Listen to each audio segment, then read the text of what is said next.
All right, y'all. We back. And close that screen door and start letting all them flies up in here.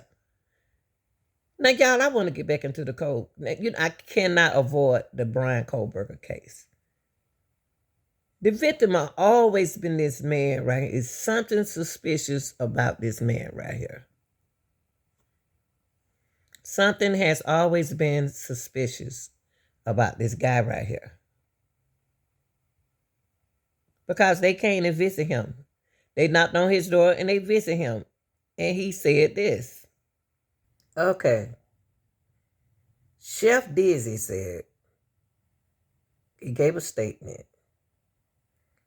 On the night of the murder, I am sure some discrepancies.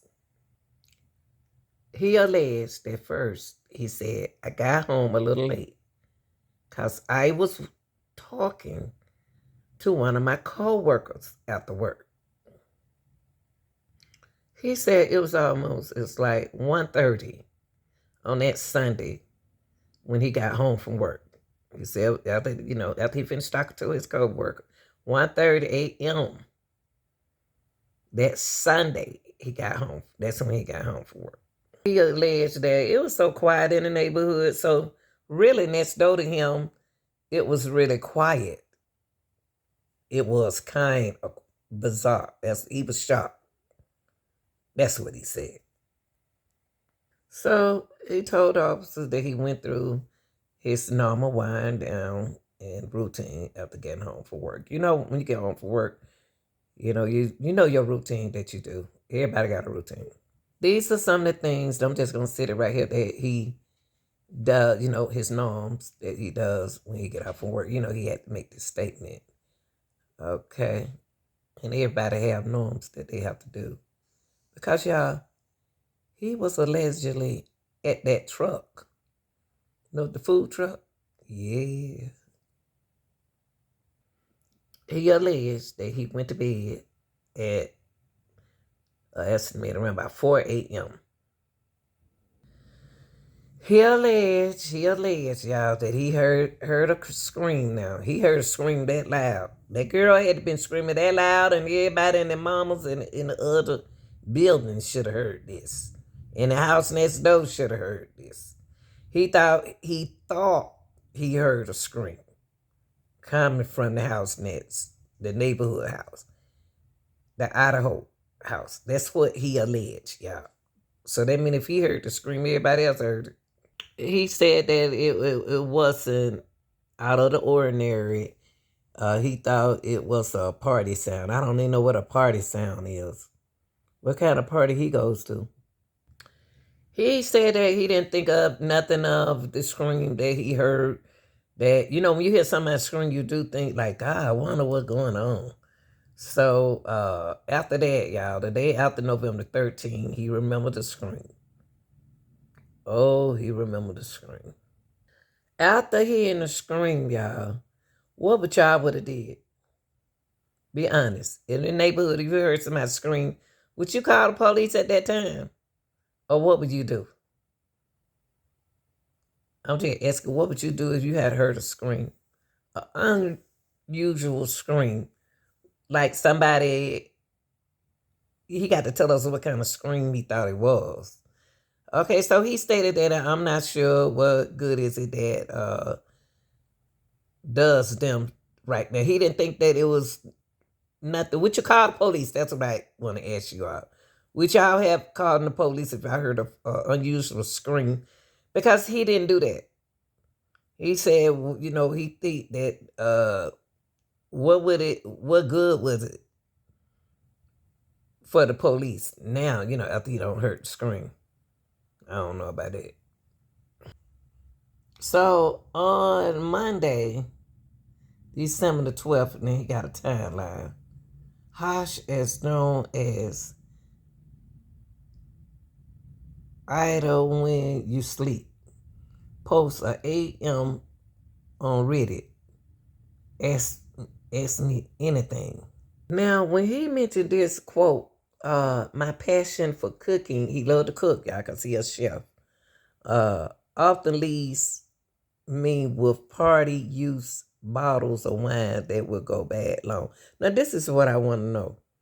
When they did the investigation on the Idaho 4 case, did they ever think that did they really do a thorough investigation? The reason why I say that, because they could have took some of those bottles, those cups, and did DNA samples on them. You know what I mean? Because it was a party going on there. What this dude did, what this sheriff Dizzy did, y'all. This is a neighbor in the neighborhood of the Idaho 4. Okay, he's got off from work, so he had a bottle of wine, all right? And he said that since, he was chilling, when he got off work, how you chill. He said since the house next door was up, they was up, I was already outside and decided I should give it to them. So he gave them a bottle of wine. That's what he alleged, okay? It's alleged. This guy decided to take that bottle of wine over there to the neighbor's house to get rid of and gave it to them young people so it won't go to waste. He took a bottle of wine over there and gave it to some underage kids. Everybody else asked that question too. Why would you take some underage kid some wine? So they used Kaylee as the oldest one because she's 21. And he said Kaylee was back from the bar and was over 21. How do the sheriff Dizzy know Kaylee was at a bar? And if she was at a bar, why is he taking wine over to their house? She don't need nothing else to drink. So the question I had, was he spying on them? This man was at the Grump truck, y'all. And y'all know what the Grump truck is? Let's see, did we see him now? Hours before the murders, Kaylee Gonsalves and Madison Mogan stopped for mac and cheese after partying at a nearby bar. Everybody seemed like in good spirits, nothing seemed off. And then they start interacting with a couple other people. They're waiting for their food. Now look at this. Video shows Madison pointing at a man in a hoodie who appeared to have followed them to the truck. Now, the video and audio from the clip enhanced, and you can hear her using an expletive. Now, the guy who she pointed at, do y'all think she pointed at the guy who followed her to the truck? Do y'all think that's the Chef Dizzy guy that she's pointing at?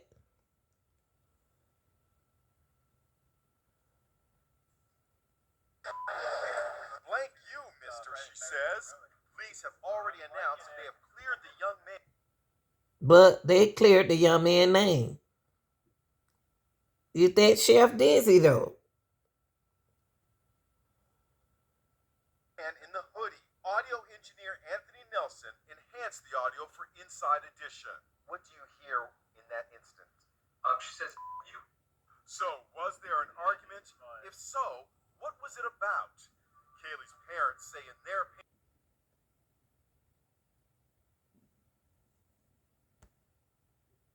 What's up, good? Can I get some down in my mouth? Absolutely. Anything else? Can I do this? Yes.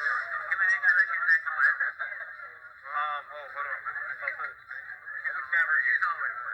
It has to be. Allegedly, y'all, this supposed to be the neighbor. And the neighbor have 3 people with them. It's 2 of them. I asked y'all when we was covering this case, it's some women in this. Now, I'm not saying that the neighbor did this because we don't have proof. Because they stuck Bryan Kohberger with it, okay? And they don't have enough motive there. Nothing evident. And he said that we're only 600 away from 666. Why would he even mention this? Remind y'all, this is allegedly Chef Dizzy. Notice the way this girl looking at the girl who was with him. They haven't seen these grown people. These are grown people over these children, and they watching them, y'all. They looking at them weird, like I don't know them where they come from. These kids right here is really looking at them, y'all. But he never turned his head to look at them. All of them have, except for him. And this is supposed to be Mr. Hodge, the sheriff. He doing too much.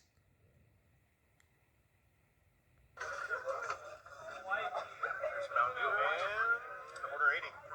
Thank you very much. Hello. Two chicken burritos with extra slaw. 2 chicken burritos with extra sauce.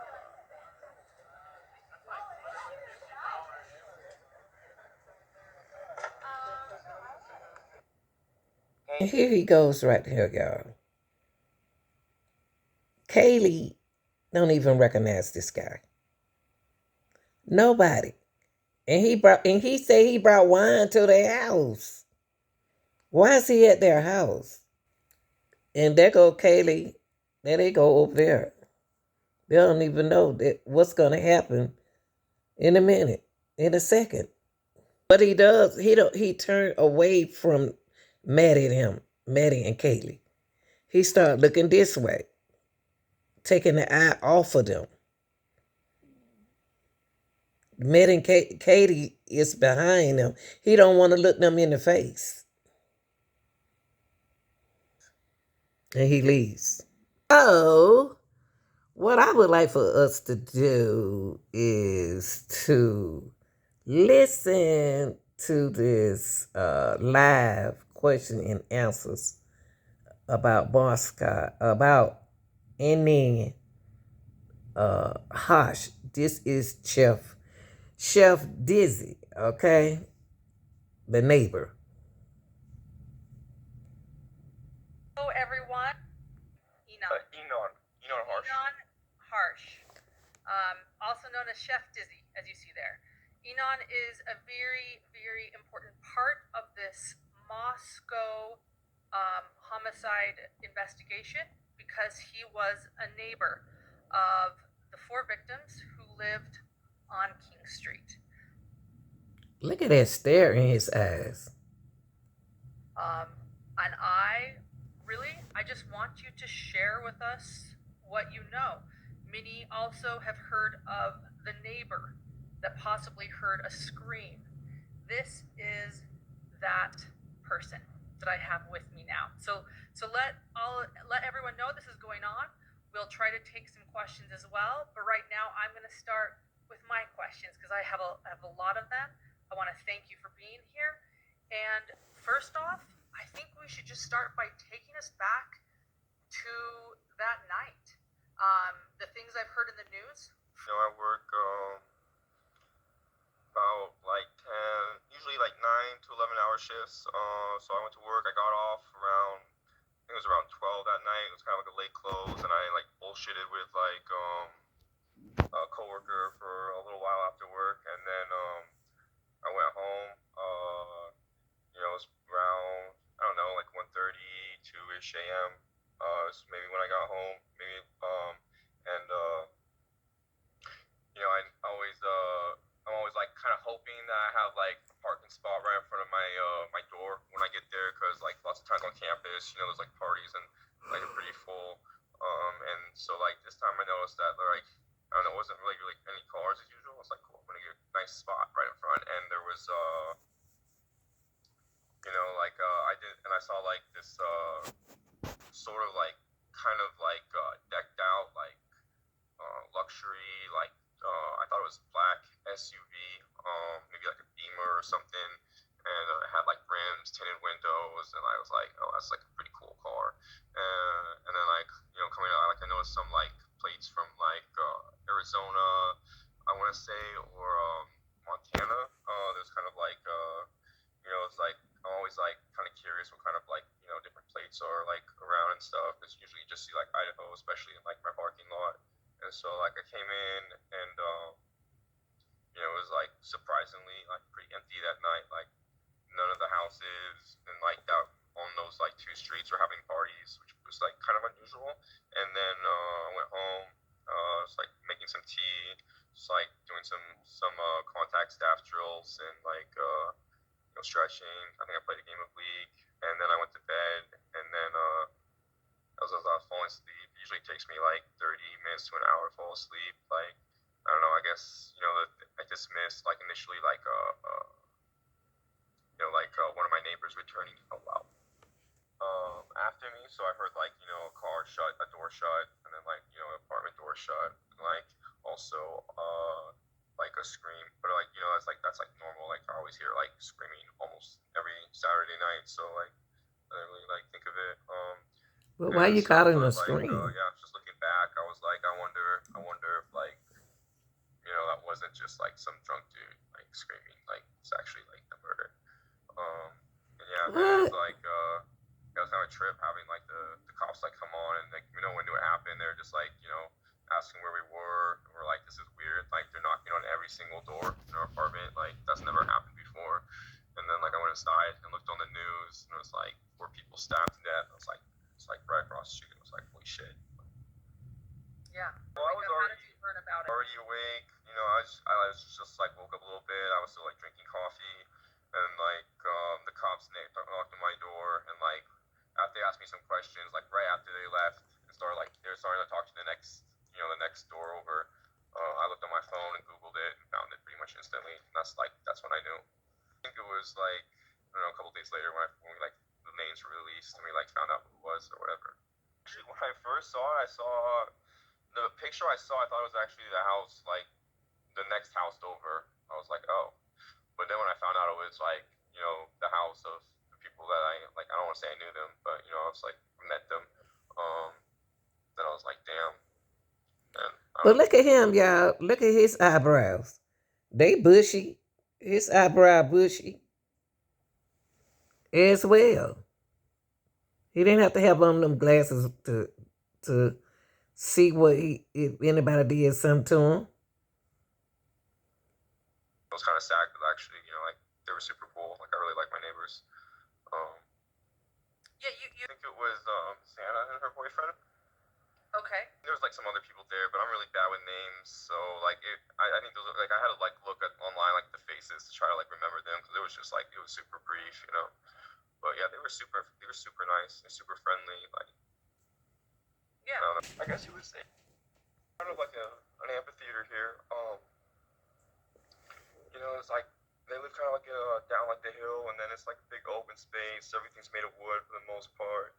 And, like, they would have little, like, gatherings outside on their, like, in the back door. And so, I mean, and then, they're, like, drinking a little bit, and it's pretty gross. So it's like, yeah, you can usually hear, like, parties and, like, just, like,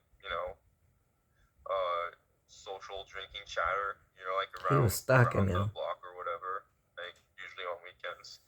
It's kind of like, And y'all, he said he introduced himself to Katie and Maddie. If he introduced himself to them, don't you know why they was right there at that grub truck? They would have said, "Hey, how you doing? Good to see you." But he didn't say nothing to them, and they didn't say nothing to him. I don't know about his story. They need to investigate him. similar vibe of, like, what you'd think of, like, a small downtown city, like, but yeah, block parties are kind of popular too, like, they'll kind of, like, like, get in big crowds and they kind of, like, wander around, you know what I mean, just, like, go throughout campus and stuff. Not so much lately, but, like, you go from, like, sometimes they only stay at a house for, like, an hour or two, and then they, like, kind of, like, wander around. That's the question. They were at, I want to say 1-ish p.m., 1:30. Okay. I'm not a student. I've been cooking for, like, 6 years now, 5 years. Off and on for 20. What was the last question? I missed it. Read it. I read outside. I never went inside. Okay. No, I didn't, like, I was in my apartment all night, so I never really hung out with them, so, like, to me they were just, like, some normal sorority girls that drink every once in a while on the weekends, so. Because I think the person I think I remember most is Kaylee, and, like, when I introduced myself, I think she was, like, the first one I shook hands with, and he liked Kaylee. You remember Kaylee said somebody was stalking her? And he remembered so much about Kaylee. Yeah, I just had like this. It was a pretty nice bottle of wine. I don't remember what kind it was, but it was pretty expensive. And I was cooking with it, and I wasn't gonna finish it. And I was like taking my trash out, so I don't remember where I was outside. And they were just like like chit chatting, drinking a little bit, playing some cool music. And so I went down, and they were like drinking some beer, and I was just like asked her if she wanted this bottle of wine. I wasn't gonna finish it, and they were like, yeah, fuck yeah. And then I was like, yeah. And then I was just introduced. I'm like the neighbor, like lived upstairs, and Hmm. yeah, I'll that was trust pretty you. much it. Yeah, they were super super nice. So I always thought about crashing their party sometimes, but I never actually like did it. I usually got my own thing going on. Yeah. But and some of my coworkers actually went to high school with them in Coeur d'Alene, so it's like it's a trip for us. So Wow. yeah, and they said they're super cool too. So it's crazy that it's like when you think about these people getting stabbed, it's kind of like horrifying because it makes you think that it can happen to anyone. Like not just like people who are doing some shit. You know what I mean? Like just like normal people every day. And I think that's the really like spooky, scary part right now. Just not really. It's pretty decked out. I think how like rims and windows. It just looked like a cool car, and that's why I noticed it. But I didn't I just assumed it was like one of the the people's parents. Like a lot of the students here have really rich parents, and they have nice cars. So that's just kind of what it like seemed like to me. And I don't know. I saw like I think it was a kind of like a deserty. It might have been. It was either like Arizona. It might even been Colorado, but I think or like Montana. And like I saw one of those cars like parked up on the hill of our lot a lot. I'm wondering if it was a white Elantra. I'm thinking back and I can't remember. Like I don't want to say it was or not, but that was the only other car I noticed that didn't seem like someone that lives there. I don't know. I think they need to investigate this guy. I don't think it was Bryan Kohberger. I think it was him. He had bushy eyebrows. If you think about his eyebrow and Bryan Kohberger eyebrows and put them together, his eyebrow as well. I don't trust him. I don't know. I think it's kind of. I mean, it's almost hilarious to me that people think I did it, and they're like telling me like, "Yo, you did it," and it's like, I don't know. It's kind of like the equivalent to like flat Earth theory to me when I like read some of these like Reddit conspiracies and shit. Um, I don't know. I've been mostly ignoring it, but try sometimes I read it and it gets to me, but I don't know. It's the other time it's just like it's almost entertaining to me, but it's a little bit scary too. I'm like, what if these people try to get me? But it's whatever. No, there's not a lot of deaths or How you know? break-ins or murders or really anything that happens here. A lot of people leave their doors unlocked, windows unlocked. It's generally pretty safe. Our apartment complex didn't even really have lights in like the hallway or cameras until like right after. Then they put up like some motion sensors and stuff. But like there's like for the most part this neighborhood is like pretty dark, and we kind of I don't know. I kind of liked it. You know what I mean? It's like at night, like there's no lights, you kind of go to sleep really easily. Oh, he said he like it, y'all, with no lights. I think they got the right. This the man they need to investigate. Y'all, suppose they got the wrong man that they putting the death penalty on. Supposedly.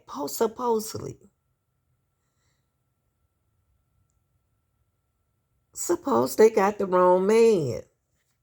And they put the death penalty on the table for him. And his attorney tried their best to argue about that. Now, I'm not saying that Kohberger is innocent. I'm just saying him and that guy got the same kind of stare. Suppose they have the wrong man. Standards of decency, and that it's cruel to make inmates wait for years for their execution. However, the judge was not swayed by those arguments. Kohberger is accused of killing 4 Idaho students in November of 2022, and his trial is scheduled for next year.